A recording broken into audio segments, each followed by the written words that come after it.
Hello everyone, this is doctor Ranjana from global institute for IAS. आज से बेटा नई वीडियो लेक्चर सीरीज स्टार्ट करने जा रहे हैं रिगार्डिंग इकोनॉमिक सर्वे।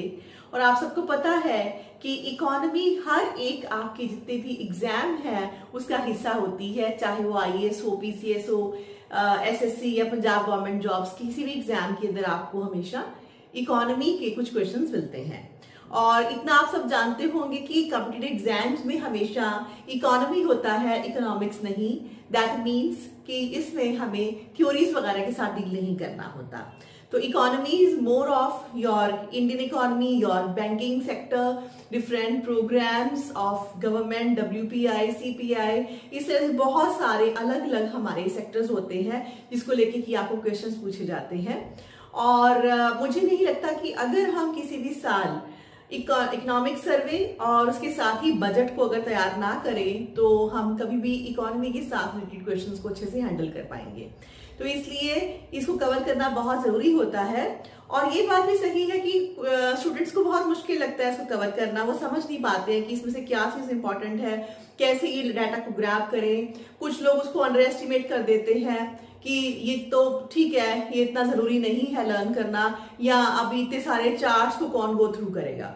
तो डेफिनेटली आपको एक टीचर की मदद जरूर चाहिए होती है यहाँ पे। इसलिए मैं इकोनॉमिक सर्वे की सीरीज लेके आई हूँ आपके साथ। इसमें मैं आपको बताऊंगी कि कौन कौन से एरियाज आपको इसमें से कवर करने हैं।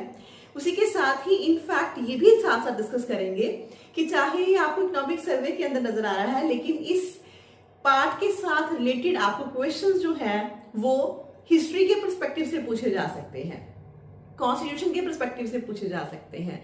ये सभी बातें हम डिस्कस करेंगे स्लो एंड स्टेडी, राइट।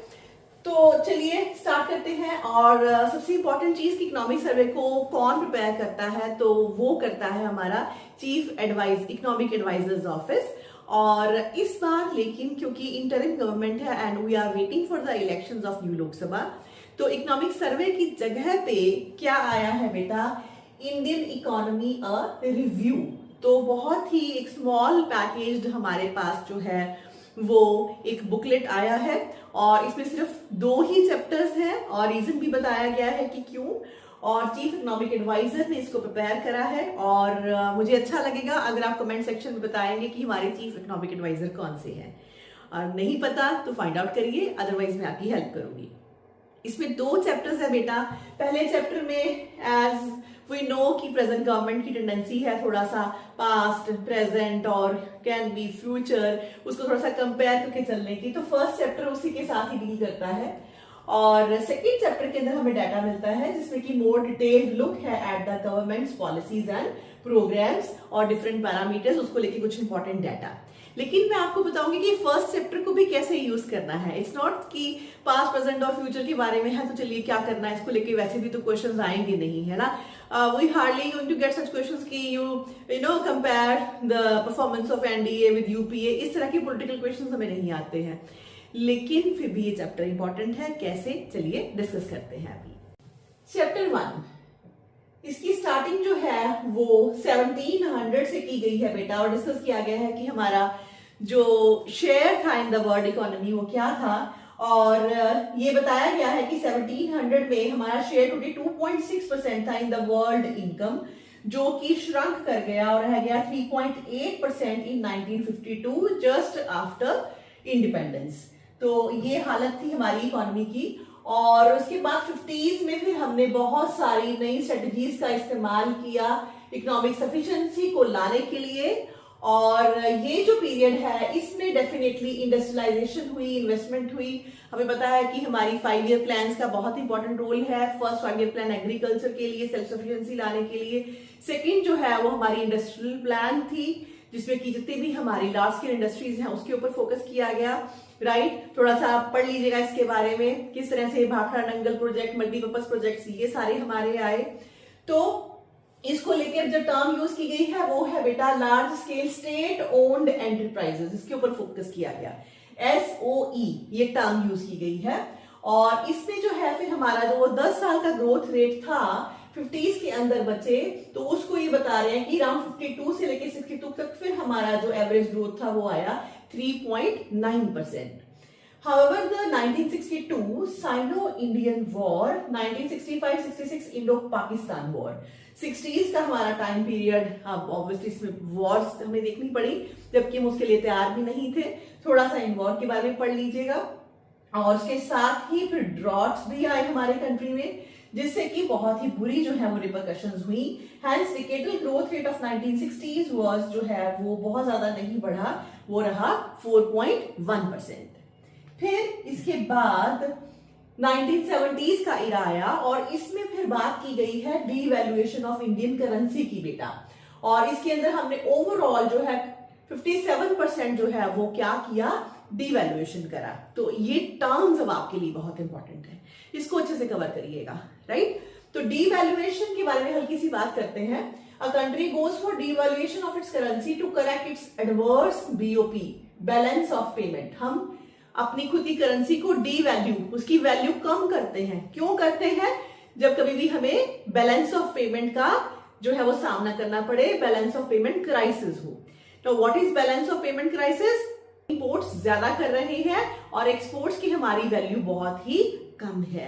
हम फॉरेन करेंसी जो है वो एक्सपोर्ट्स करके ज्यादा अपने लिए ला नहीं पा रहे हैं, हमारी इनकम नहीं हो रही है उससे, जबकि हम इंपोर्ट्स की वजह से उसके ऊपर खर्चा बहुत ज्यादा कर रहे हैं, फॉरेन करेंसी हमारी बहुत ज्यादा यूटिलाइज हो रही है। तो वो कहलाता है बैलेंस ऑफ पेमेंट क्राइसिस बेटा। तो इस वजह से if a country experiencing an worse balance of payment situation, it has to devalue its currency so that its export gets cheaper and imports became costlier. अब हमें क्या करना पड़ता है, अपनी करेंसी को डीवैल्यू करना पड़ता है ताकि हमारी एक्सपोर्ट्स बढ़ जाए। एक्सपोर्ट्स कैसे बढ़ेगी बेटा? क्योंकि it will achieve more competitiveness in the international market. क्योंकि जब हमारी चीजें सस्ती हो जाएंगी तो वो कॉम्पिटिटिव हो जाएंगी बाकी इकोनॉमीज के लिए, और चांसेस बहुत ज्यादा है कि हमारा एक्सपोर्ट का वॉल्यूम जो है वो बढ़ जाए। पैरेलल डेफिनेटली वाइस वर्सा भी होता ही है बेटा, हमारी इंपोर्ट्स जो है वो कॉस्टली हो जाती हैं, but still we go for it, क्योंकि कंपैरेटिवली हम अपने एक्सपोर्ट से ज्यादा कमा सकते हैं। इस वजह से हम अपनी करेंसी को डीवैल्यू करते हैं। और ओवरऑल याद रखिएगा कि अब तक 3 बार जो है 1947 से लेके अब तक 3 बार डीवैल्यूएशन को किया गया। कब कब बेटा? एक तो ऑब्वियसली 1947 आफ्टरवर्ड्स जो है, अगर हम देखें, और एग्जैक्टली 1947 के टाइम पर पहले ये बता रहे हैं कि एक्सचेंज रेट जो इंडियन रुपी और यूएस डॉलर का था वो बेटा एट पार था 1 Indian rupee is equal to $1। और 1949 सितंबर में हमने फिर क्या किया, exchange rate was peg to pound sterling at ₹13.33। और अगर डॉलर में देखें तो हमारी करेंसी अब डीवैल्यू हो गई 4.75 पर डॉलर। मतलब $1 को लेने के लिए आपको 4.75 रुपीज देने पड़ेंगे। हो गया ना आपका डीवैल्यू, है ना। तो इस तरह से ये हमने करा सितंबर 1949 में बेटा। सेकेंड टाइम फिर जून 1966 के अंदर करा। The rupee was devalued by 36.5% to ₹21 per pound, और $1 में अगर हम देखें तो 7.10 रुपीज पर डॉलर जो है वो कीमत हो गई। और उसके बाद फिर जुलाई 1991 के अंदर फिर से हमने डेप्रिशिएट किया बाय 18 to 19%। और इस साल में 2 बार जो है ऐसा किया गया, लेकिन हम उसको एक ही ईयर काउंट करते हैं। सो इन दैट सेंस याद रखिएगा कि 3 बार जो है वो डिवैल्यूएशन ऑफ करेंसी को किया गया था। The decade was also characterized by severe political instability and the imposition of emergency in 1975. तो 1970s के टाइम पीरियड में हमें क्या दिक्कतें आई? सबसे पहले तो इंटरनल जो है वो हमारी अनस्टेबिलिटी थी बिकॉज ऑफ मेनली इमरजेंसी। एक तो 1975 की जो नेशनल इमरजेंसी लगी थी, जिस वजह से हमारी इंटरनल कंडीशंस बहुत अच्छी नहीं थी। So all of these developments resulted in a sharp downfall of the decadal average growth rate of 1970s up to कहाँ 2.9% रह गया था हमारा growth rate. Then it is interesting to note that 1970s was also a decade of severe volatilities in the global market. तो international level पर भी, global economy के level पर भी हमारा जो है वो टाइम अच्छा नहीं था, because it was the time period of oil shocks. और इसको लेके बहुत अच्छे से डिस्कस किया है और दो आपके मेजर टाइम पीरियड को जो है वो रेफर किया गया है, जबकि हम इनको थोड़ा सा डिटेल में डिस्कस करेंगे। This is what I feel कि इस एरिया से अब आपको क्वेश्चंस पूछे जा सकते हैं हिस्ट्री में से बेटा। So two worst crises of this period were 1973 oil crisis, और इस ऑयल क्राइसिस के लिए जो इकोनॉमिक आपके रिव्यू में टर्म यूज की गई है वो है योम किपुर वॉर। लेकिन याद रखिएगा इसको और भी कई नामों से जाना जाता है, जैसे कि रमजान वॉर, अक्टूबर वॉर, 1973 अरब इजराइल वॉर, इनफैक्ट फोर्थ अरब इजराइल वॉर भी कहा जाता है। और ये चली थी हमारी 6 से लेके 25 अक्टूबर 1973 तक। वॉर्स में कौन कौन थे? इजराइल एक तरफ and the collision of Arab states दूसरी तरफ, और अरब स्टेट्स को कौन लीड कर रहा था? Egypt and Syria. And the majority of combat between the two sides took place कौन सी रीजन को लेके? Sinai peninsula and Golan Heights, both of which had been occupied by Israel in 1967 with some fighting in African, Egypt and northern Israel। तो map में भी जरूर करिएगा कि सिनाई पेनिसुला कहाँ पे है। इसके साथ सराउंडिंग में कौन कौन से रीजन्स हैं? पार्ट ऑफ इजिप्ट, ये इजराइल है, और ऑब्वियसली नॉर्थ में क्या पड़ता है? मेडिटेरेनियन सी, और इस तरफ जो है gulf of Swiss, that is more of your south eastern part, sorry south western part, right. तो इस तरह से ये सारे सराउंडिंग आपको प्रॉपर चेक करके रखना है। और गल्फ ऑफ अकाबा किस तरफ है? This is your south eastern part. और इस तरफ कौन से कंट्रीज पड़े हैं? Saudi Arabia, Jordan, then Israel. और ये अच्छे से मैप को आप कवर कर लीजिएगा, बिकॉज जरूरी नहीं है कि वहां पे रेफरेंस दिया हो अब आपको कि इकोनॉमिक्स जो है रिव्यू में क्या दिया गया था। No, not at all. But इस तरह से क्वेश्चन पूछा जा सकता है कि सिनाई पेनिसुला कहाँ पे है, और इसके साथ जो है वो सराउंडिंग कंट्रीज कौन से हैं, सराउंडिंग वाटर बॉडीज कौन सी हैं, ऐसे क्वेश्चन हमें पूछे जा सकते हैं। सिमिलरली बेटा हमें जो गोलन हाइट है उसके ऊपर भी क्वेश्चन बनता है। गोलन हाइट का एग्जैक्ट अब आप देखिए कि surrounding reason, now here lies your Syria, और ऑब्वियसली नॉर्थ जो है वो हमारा western part is your Lebanon, और इस तरफ पूरी जॉर्डन रिवर जो है वो जा रही है। ठीक है, तो इसको बहुत अच्छे से साथ साथ देखिएगा, मैप स्टडी भी साथ में करते हुए चलिएगा। देन बेटा इस वजह से फिर ऑब्वियसली फर्स्ट ऑयल क्राइसिस की वजह से इंटरनेशनल कंडीशंस अच्छी नहीं थी, और सेकंड जो है वो क्या प्रॉब्लम थी? 1979 का energy crisis due to Iranian revolution. और amid massive protest of Shah of Iran Mohammad Reza Pahlavi, इनको रिप्लेस कर दिया था 1979 में, अर्ली 1979 में by Ayatollah Khomeini. Very very important. और जब ये पावर चेंज हुई और जो एक आपका वहां पे सेटअप, पॉलिटिकल सेटअप था, डेमोक्रेटिक था, वो चेंज हुआ, उससे फिर ऑब्वियसली ऑयल को लेकर भी अब नई पार ने नए रूल्स बनाने थे, जिसकी वजह से सेकेंड ऑयल क्राइसिस हुआ। So while Murji resumed oil export, it was inconsistent and at a lower volume. इन्होंने वॉल्यूम को कंट्रोल करा, forcing prices to go up. So 1973 India's oil import bill was to the tune of around $414 million। इतना पैसा हम oil को import करने पे खर्च करते थे, and it was projected to go up to around 1,350 million in 1974 because of the price hike, and it was around 40%। तो जो हमारा पूरा का पूरा बिल था जो वो 40% हो जाता था हमारी टोटल अर्निंग की। हम इतना पैसा सिर्फ और सिर्फ किसके ऊपर खर्च कर रहे हैं बेटा? ऑयल के ऊपर खर्च कर रहे हैं, and twice amount of its existing foreign exchange reserve. इतना हमारे पास फॉरेन एक्सचेंज रिजर्व ही नहीं था। And economic growth slow down in all parts of the world, पूरी दुनिया में ही इकोनॉमी स्लो डाउन हो गई, and second half of the 1970s and first half of 1980s। Now this slow down was reversed during 1980s, primarily driven by initiation of some reforms। 1980s में हमने भी कुछ अपने डोमेस्टिक लेवल पे reforms करे, अपनी डोमेस्टिक कॉम्पिटिटिवनेस को बढ़ाया, रिमूवल ऑफ प्राइस कंट्रोल, याद रखिएगा ये सारे points. Then initiation of fiscal reform किए हमने, गवर्नमेंट ने अपना खर्चा कम किया, रीवैम्प ऑफ पब्लिक सेक्टर बढ़ाया, रिडक्शन इन इंपोर्ट ड्यूटीज कम करी ताकि हम खुद सेल्फ सफिशिएंट हो सके, and licensing of domestic industry, और डोमेस्टिक इंडस्ट्री को एम्पावर करा ताकि फिर फर्दर खुद ही हमारी जो है वो production from the domestic sector बढ़ जाए.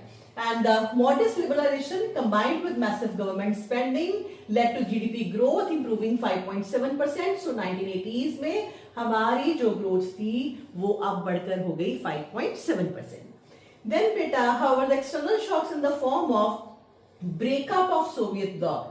फिर हमारा 90s का टाइम पीरियड जब आ जाता है तो सबसे बड़ा शॉक 1991 में, दिसंबर 1991 एग्जैक्ट डेट देखें तो 26 ऑफ दिसंबर, यूएसएसआर जो है, इसको हम सोवियत यूनियन भी बोलते हैं, उसके अंदर ब्रेकअप होता है और जिससे कि 15 रिपब्लिक स्टेट्स जो हैं वो अलग हो जाते हैं, जिस वजह से अब हम इसको CIS बोलते हैं, राइट. और उसके बाद दूसरा क्या हुआ, इराक कुवैत वॉर हुई ऑन 2 अगस्त 1990, जिसमें कि इराक ने बहुत सारा एरिया कुवैत का जो है वो इन्वेड किया था, and it adversely contributed to the trade and disrupted the current account balance during 1990-1991. So external crisis, unstable government spending, internal socio-political environment led to balance of payment crisis. और ये 1990s के crisis के आपको exact reasons दिए गए हैं, इसको थोड़ा सा आप लर्न करिएगा.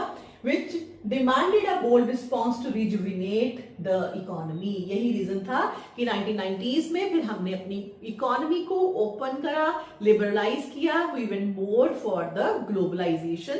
और दो लोग जहां पे इस जगह पे जो बहुत इंपॉर्टेंट होंगे उनमें से एक को अभी भारत रत्न भी मिला है, that is our ex prime minister Narasimha Rao, और उनके देन फाइनेंस मिनिस्टर थे मनमोहन सिंह. तो ये अब अपनी एक नई जो है वो इकोनॉमिक स्टैंस के साथ, इकोनॉमिक पॉलिसी के साथ आती है. Now, all in all, real GDP growth अब यहाँ पे आके 5.8% जो है वो हमारा 1990s के अंदर ग्रोथ रेट हुआ. The early part of 2000 witnessed sustained momentum in domestic economic activity. तो 2000 में शुरुआत में तो कुछ बेटर हुआ, कॉर्पोरेट परफॉर्मेंस जो है वो हमारी अच्छी थी और कंड्यूसिव इन्वेस्टमेंट क्लाइमेट था, अच्छा क्लाइमेट था, हम ओपन कर चुके थे अपनी इकोनॉमी को, and positive sentiments for India as preferred investment destination, FDIs और FIIs फॉरेन इन्वेस्टमेंट भी अच्छी होने लग गई, and encouraging global liquidity conditions and interest rate. There was a global growth boom. Overall global level पर, international level पर भी boom का टाइम पीरियड था, and capital flow to India boomed. So यहाँ पे कुछ प्रोग्राम्स की डिस्कशन की गई है इकोनॉमिक रिव्यू के अंदर ही, इसको आप डिटेल में जरूर पढ़ लीजिएगा. कौन से? SSA Sarva Shiksha Abhiyan, then national rural health mission, national rural employment guarantee scheme. ये आप स्कीम्स को जरूर एक बार डिटेल में पढ़ लीजिएगा बिकॉज इसका रेफरेंस आया है, and others were also put in place during this period. So India's decadal average growth rate in 2000s was 6.3% per annum. However, the global financial crisis of 2008 exposed the fragile foundation of the growth spurt and the edifice cracked. तो यहाँ पे कहना चाह रहे हैं कि 2008 में फिर जो ग्लोबल लेवल पे डिस्टर्बेंसेस हुई उससे इंडिया पे इंपैक्ट आया, और इनफैक्ट हम जान पाए कि इंडिया इकोनॉमी जो है वो उतनी भी ज्यादा स्ट्रांग तब नहीं हो पाई थी, and the bad debt ratio तब हमारी बड़ी was soon as like it hit double digit. तो हम उधार बहुत ज्यादा ले रहे थे और उसमें हम जो है वो इंटरेस्ट रेट भी नहीं दे पा रहे थे, and it crested at 11.2% in the year ending March 2018. तो इतना 11.2% तक ये बढ़ गया था. Much of the bad debt originated between 2006 and 2008. और यहाँ पे हमें ये बताया गया है कि जो बैड डेट था ये मेनली आया 2006 से लेके 8 के बीच में, और उसके बाद वाला पीरियड जो 2009 से लेके 14 तक था, वहां पे गवर्नमेंट ने फिर बहुत सारी कोशिश करी कि इसको बेटर करने के लिए हाई ग्रोथ हो और हाई फिस्कल डेफिसिट जो है उसको कम किया जाए, गवर्नमेंट कम खर्चा करे, ज्यादा जो है वो अर्न करे, and keeping monetary policy to loose for a long. और हमने जो है वो सस्ती मॉनेटरी पॉलिसी स्टार्ट करी ताकि पैसा ज्यादा मार्केट में आए. Nominal GDP growth was high because of high inflation, और इससे जब कभी भी ज्यादा पैसा मार्केट में डालते हैं तो क्या होता है? हाई इन्फ्लेशन, महंगाई आती है, और ये रिव्यू हमें बता रहा है कि वो महंगाई की वजह से ही हमें GDP जो है वो ज्यादा दिखा. So the country had to even contend with high twin deficit, और twin deficit का जिक्र फिर से आया है इस साल, और बताया जा रहा है कि 2009 से लेकर 14 में जो है वो हमें ट्विन डेफिसिट का सामना करना पड़ा। क्या है वो? एक तो फिस्कल डेफिसिट 4.9% था फिस्कल ईयर 2013 के अंदर, इतना ज्यादा बढ़ रहा था। उसके साथ साथ ही करंट अकाउंट डेफिसिट भी बढ़ रहा था 4.8%, जिससे कि हमारी फिर से जो एक्सपोर्ट इंपोर्ट अर्निंग है वो गड़बड़ में जा रही थी, डेफिसिट में जा रही थी। So it all came to head in 2013 and Indian rupee crashed against US dollar, and 2009 to 14 तक जो है फिर इंडियन रूपी डेप्रिशिएटेड एनुअली, हर साल इंडियन रूपी नीचे गिरता गया 5.9% और इकोनॉमिक ग्रोथ हमारी रुक सी गई। और उसके बाद बताया गया है कि फिर हमारी 2014 में जो गवर्नमेंट चेंज हुई उसने सबसे पहले क्या लेसन सीखे, इससे पहले वाले टाइम पीरियड में जो कुछ भी हुआ था, तो उसको जो है कुछ पॉइंट्स में डिस्कस किया गया, जैसे कि first Indian economy transition from a closed economy to an open economy. तो ये ध्यान रखा गया कि पहले हमारी क्लोज इकोनॉमी थी, 1990s में जाकर हमने अभी इसको ओपन किया था। And second Indian economy transition from a dominance of public investment to the coexistence of public and private investment. 1970s का time period was more of your public investment, फिर धीमे धीमे ये कम करते करते प्राइवेट इन्वेस्टमेंट्स को भी allow किया गया। बट ऑब्वियसली जब आप इकोनॉमी को ओपन कर रहे हो तो ये रिजल्टेंट था। और थर्ड टेक्नोलॉजी जो है वो एक की फैक्टर रहा ग्रोथ के लिए, तो हमारी 2014 ऑनवर्ड गवर्नमेंट ने टेक्नोलॉजी के ऊपर बहुत ज्यादा फोकस किया। तो कंटिन्यू करेंगे इसकी आगे स्टोरी को नेक्स्ट वीडियो में। टिल देन आप इसको अच्छे से कवर कीजिए। बहुत ज्यादा मैं इतना ज्यादा लंबी वीडियोस नहीं दे रही हूँ ताकि आप इसको इजिली कोप अप कर सकें, राइट। और कुछ भी सजेशंस हैं तो प्लीज कमेंट सेक्शन में आप जरूर दीजिए। मैं अपनी वीडियोस को कैसे बेटर कर सकती हूँ, किस लेवल ऑफ डेप्थ को जो है वो आप चाहते हैं, वो प्लीज आप मुझे अपनी फीडबैक दीजिए। और अगर आपको अच्छा लगे तो प्लीज लाइक कीजिए और शेयर कीजिए। और जो भी नीडी स्टूडेंट्स हैं जो भी गवर्नमेंट एग्जाम के साथ डील करते हैं, प्लीज उनको जरूर सेंड कीजिएगा। और please subscribe to my channel also, ताकि आपको सभी इंपॉर्टेंट वीडियोस टाइम पे मिल जाएं। Thank you so much for watching.